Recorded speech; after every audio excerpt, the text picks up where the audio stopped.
Hey y'all, welcome to the channel. I'm recording this in December of 2025, wishing you all a blessed and happy new year. I hope 2026 is generous to you all and blessed. Today I'm going to talk about these two watches here, the Rolex Submariner 41mm and the Omega Speedmaster 3861. And this video is basically designed for those who are cross-shopping both of these watches and can't decide between the two. I'm hoping this video can help you. I'm going to talk about pros and cons. I'm going to talk about wearing experience. I'm going to talk about which watch would I choose if I could only have one, and which watch I think you should choose depending on your circumstances and what you're looking for. Guys, I'm at 905 subscribers. Very exciting. I'm very close to hitting that 1,000 mark. Thanks all for watching, and thanks all for contributing and engaging with me. So these two watches here, two of the most iconic watches in the world. A lot of people say every collection needs a Rolex Submariner and Omega Speedmaster. I think every collection needs it only if you want to have them. I don't think they're a must-have. Not a lot of people may not like these watches. Some people may say they're too garish, they're too much, they don't suit my lifestyle. But if you are cross-watching either of these watches, this video may help you. First, we're going to talk about the Rolex Submariner 41. Now, I'm not going to go in depth with all the specs on these watches. I have full reviews on my channel of both of these watches, but I am going to talk about some high-level specs that may help you if you're looking at either one of these watches. So this is a 41mm watch. Case is really, in fact, about 40.5mm, and it has a 21mm lug length, meaning that if you do want to take off the bracelet and put on some straps, there may not be as much strap options as a 20 or 22mm lug width, for example. I think this watch is very classy. You have the inky black dial, that glossy ceramic bezel. It's very shiny, it's very showy. You do have a brushed bracelet here, although the sides are polished. You can see the side of the case are polished, the side of the bracelet is polished, and you have a brushed clasp right here.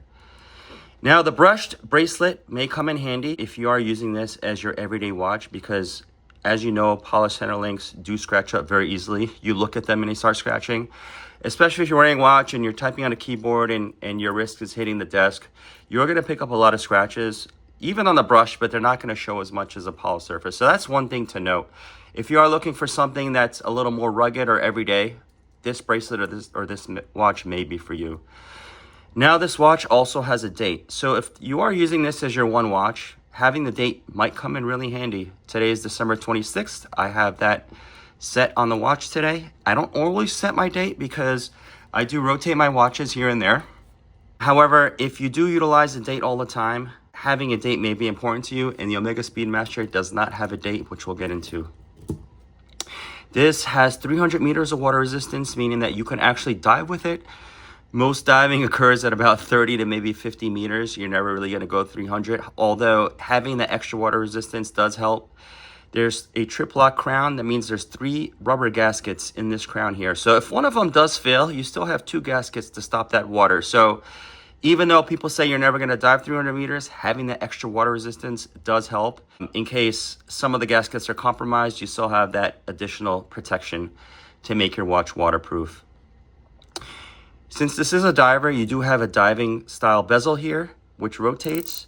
How this works is you basically line up that triangle pip there to the minute hand. So I'm going to line it up with the minute hand right there.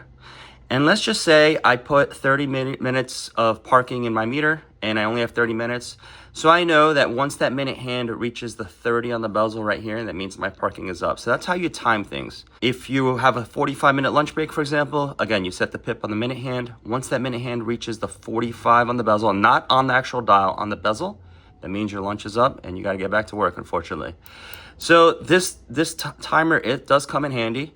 I use it a lot on flights. You know, sometimes when we're close to landing and the pilot gets on and says, we're going to start our initial descent. We'll be landing in about half an hour. I always set that on a minute hand. Once it reaches the 30, I know I'm about to land. Now, this watch also has a glide lock adjustment, meaning that it has several adjustments here from tight to large. So this comes in very handy. If your wrist expands or contracts, you could basically just adjust the watch throughout the day with no tools needed. If you are a diver and you want to put this over a wetsuit, you basically extend it all the way or close to all the way, depending on how thick that wetsuit is. And then you could put this watch over a wetsuit. For more practical uses, if it's the winter and you're going hiking, for example, and you're wearing a puffy jacket, you can extend this out and put the watch on top of your jacket so you can time your hikes or see what time it is. So this comes in extremely handy. There is a lot of portions of micro adjust here, more than any other watch I've seen. Now, there is one downside to that. This clasp is extremely large. So this is one of the biggest, longest clasps I've ever seen, and certainly the largest I've ever owned. Now, I just want to show you how it looks on the wrist. Put this on real quick. So as you can see, almost the entire portion of my wrist is covered by this large clasp here. Now, if you're banging or typing on the keyboard, this clasp is going to hit your desk. So it's so large, such a large surface area that it is going to hit, it is going to scratch. If you don't like scratches, you can put a protective film over your watch. However, you don't have to. But as you can see, the watch wears really well on my wrist. I have a 6.75-inch wrist.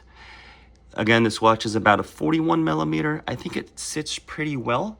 However, the watch does wear slightly chunky compared to the Speedmaster. Chunky because the bracelet is a lot wider, so it makes the watch look bigger. The clasp is a lot wider and longer, so again, makes the watch look and feel bigger. And also, although the Submariner is relatively thin for 300 meters, it does have pretty much of a slab side, although it's not super thick. And then you have the bezel extending up with the crystal. So a lot of times if you're walking through a doorway, this can catch because it does sit a little bit high up on your wrist. It is extremely comfortable, although you do notice the presence on your wrist. It is a little bit heavy, and it does wear slightly chunky. So if you're wearing this all day, it may or may not cause some fatigue. I'm used to it. I like wearing this watch, so I don't have any issues. However, if you have maybe a slightly smaller wrist, I would suggest trying on it at the 80 because it can wear slightly big if you're wearing it all day. Now, this does have a double protection clasp. So you can see there's a flip lock here. And then you stick your finger here, it's spring loaded. So there is a double protection. So this comes in very handy. The watch is not really going to actually open on your wrist. Some Rolexes don't have this flip lock. For example, the Datejust, it just has the spring-loaded mechanism here, which is very secure. However, if you knock something and then you hit it against something and it opens accidentally, that's a possibility. With here, it's almost impossible for that to happen. Now let's talk about wearing this every day. So wearing a Rolex can rub people the wrong way. It can be seen as pompous. Some people may look at a person wearing a Rolex and think maybe they're arrogant or that they're not a watch enthusiast and they got a bonus at work and they just want to flex and buy a Rolex as their first piece. This is the most iconic and recognizable Rolex in the world, in my opinion. So this is typically the watch that many people gravitate to if they're not really into watches. So that is one downside of this watch, along with the chunky nature of it and the large clasp. Sometimes you can't wear this in all circumstances. If you go to an area that you know is not the most safest, I wouldn't necessarily wear this watch. Another downside of this watch, it's not the easiest to get from a Rolex authorized dealer. There is a wait list for this watch.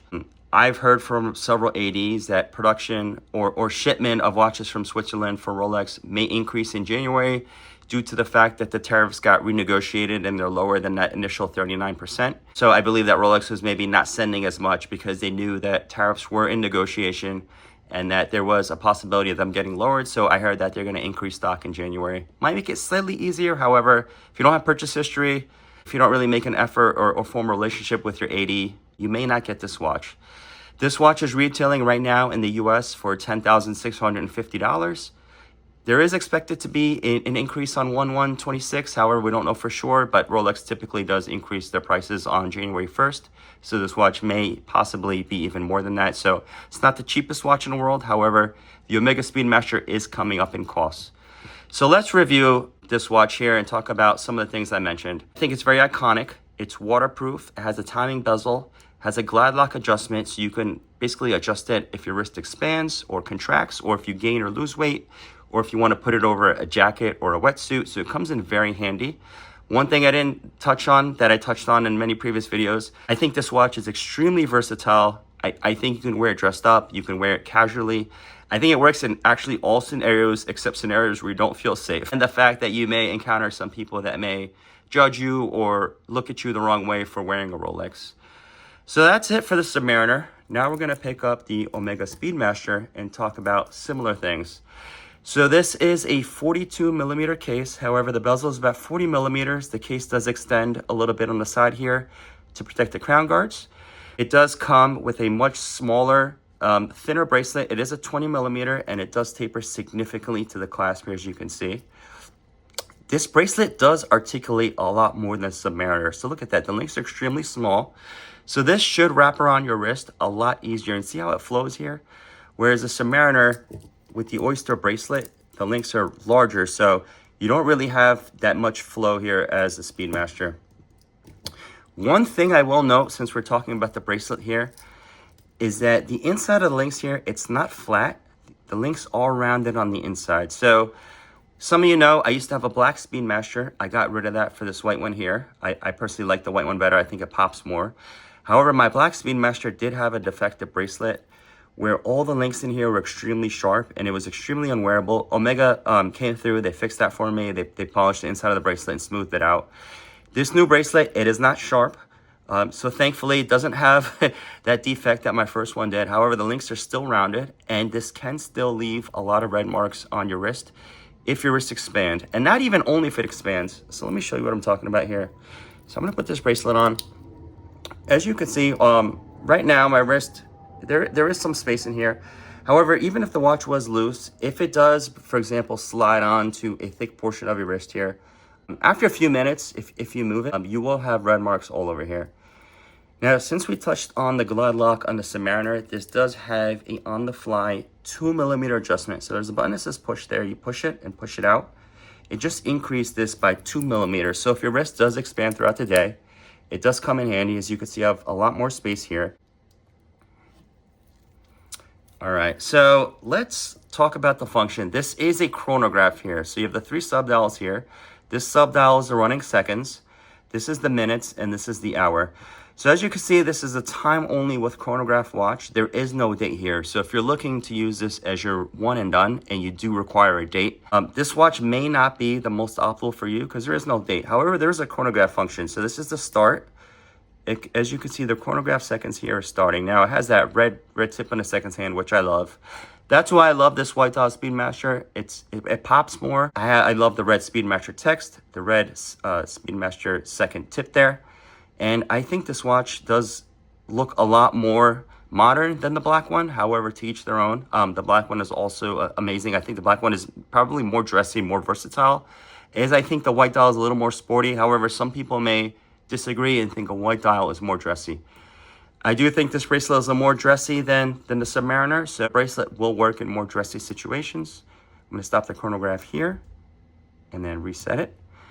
Now, I don't really use the chronograph function. I find that I don't really need to. And a part of me is always worried that I'm gonna forget it's running. So with this type of chronograph, if you leave it running continuously for a few days, it can damage the movement. So you do have to remember to stop it and reset it once it reaches, they say never run a chronograph for more than the time it's noted. So this shows 12 hours here. So rule of thumb, you shouldn't really run the chronograph on this watch for more than 12 hours. It may or may not be the case, I'm not sure, but that's what I've heard. I'm always scared that I'm going to forget it's running and I'm not going to reset it and it may damage the movement. Now this watch is a manual wind. It has 50 hours of power reserve, meaning that you do have to wind the watch every 2 days or so within the 50 hours. If you forget to wind the watch is going to stop running. Now the Rolex Submariner is a fully automatic movement, self-winding. It does have a rotor in the watch, so continuous, just wearing it every day is going to keep it running.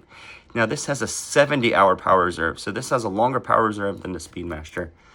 Speedmaster will last a little more than 50 hours. However, it won't be within the test specs of 0 to plus 5 seconds per day because it will start getting out of spec in terms of time. Now, this watch is completely anti-magnetic to up to 15,000 Gauss.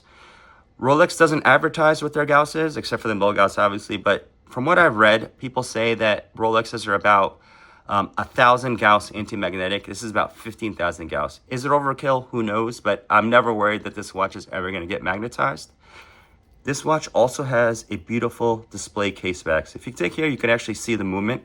It's absolutely gorgeous. So this is a sapphire sandwich version of the watch. If you get a black Speedmaster that's a Hesalite, you will have a closed case back, so you won't have the open case back. So keep that in mind. Pros and cons of this watch, let's review. It is a manual wind, so you do have to constantly wind it every 2 days, which may be annoying for some. Some people like it. It says that you're more in tune with your watch. You get to interact with it more. I personally am not a fan of winding it all the time. I understand why they kept this watch as manual wind because of the legacy of the Speedmaster. However, you know, it's not my favorite thing. I don't wear this watch every day, so it doesn't really bother me. So, but if this was my everyday watch, I think I would get annoyed winding it every 2 days because if you forget, the watch is going to stop running and then you have to resync it. There's also no date feature on this watch, which may be important for some. If it's your only watch and you require a date, this watch may not be for you. I talked about the bracelet. It does articulate very well. Right when you put it on, it's extremely comfortable. And the watch does feel a lot thinner on the wrist and a lot smaller. It doesn't feel as chunky as the Submariner, so the clasp is a lot smaller and thinner. The bracelet articulates a lot more than a Submariner. And although I believe the heights are about the same, this actually feels thinner because you have the mid case here and then you have the crystal that pops up that adds a little dome to it. And then you have the bottom case back that's a little, so it's not really as slab-sided. It does appear a bit thinner, and I feel like it wears a bit thinner as well. Now, the bracelet, it can leave marks on your wrist. So I've worn this watch, I've taken it on trips and worn it for a few days. I don't really enjoy it because it can leave the marks, it can get very uncomfortable.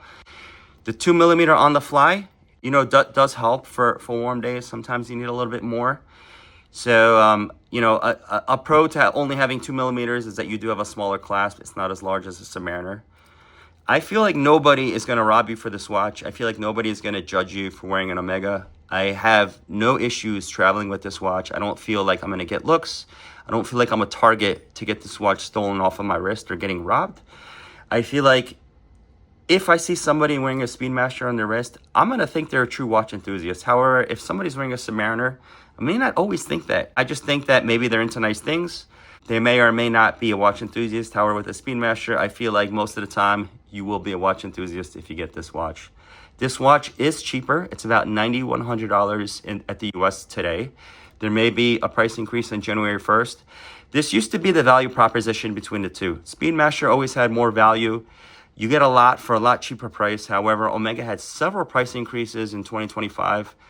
They had at least two due to the tariffs and the 1/1 price increase. And I believe they had three price increases, January 1st, I believe March 1st, and I believe October 1st. So this watch is coming very close to the Submariner cost. It's about a $1,500 difference now, where it used to have about $4,000, $5,000, $6,000 difference. However, you can walk into an Omega boutique or an authorized dealer and purchase this watch on the spot. There is no waiting list. You don't have to deal with forming relationships with an AD. If you want the watch, if you want to celebrate a milestone, you could just go ahead and get it with this watch, where if you get a job promotion, for example, and you want to get a Rolex, you put your name on a list, you may get the watch 1 or 2 years later, and you may not associate it with your job promotion because that was a long time ago. Whereas this, you can get it the day of pretty much. If they're out of stock, I'm sure they can order it. You can get it within a month. So that is a pro of this watch. Again, you won't get really judged for wearing an Omega. You can buy it on the spot. Where's a little bit thinner. This white dial and the chronograph actually may be a little more exciting than Submariner. Submariner is very basic dive watch. You have, you know, the luminous markers, the diving bezel, the date. That's about it. Whereas here, you have a lot more going on. You have the chronograph function. You have the white, the black, the hints of red. All in all, if you're cross-shopping either of these watches, I don't think you can go wrong with either. There's pros and cons to both, like I mentioned. If I had to choose one watch that I can use every single day, it would probably be the Submariner. The fact that it has 300 meters of water resistance, whereas the Speedmaster has 50, there is no screw-down crown. So that means I can wear this anywhere. I can wear it in the pool. I could also wear this dressed up, dressed down. The only place I probably won't wear this is a place where I don't relatively feel safe. Whereas a Speedmaster, you can pretty much wear everywhere except maybe water activities. Omega says you can swim with this. This is METAS tested for 50 meters, so water pressure tested. You can swim with it. However, I don't know if I want to. I may not necessarily need to tell the time in the water. I can just take this off. However, you can swim with it fine. So maybe the water thing might be negligible in the end for most people. Which watch would you choose? Leave them down in the comments below. And I would choose a sub, but I couldn't just stop at the sub. I love both watches, so I got both. Let me know what you think. Again, Happy New Year, all, and I'll talk to you in the next one.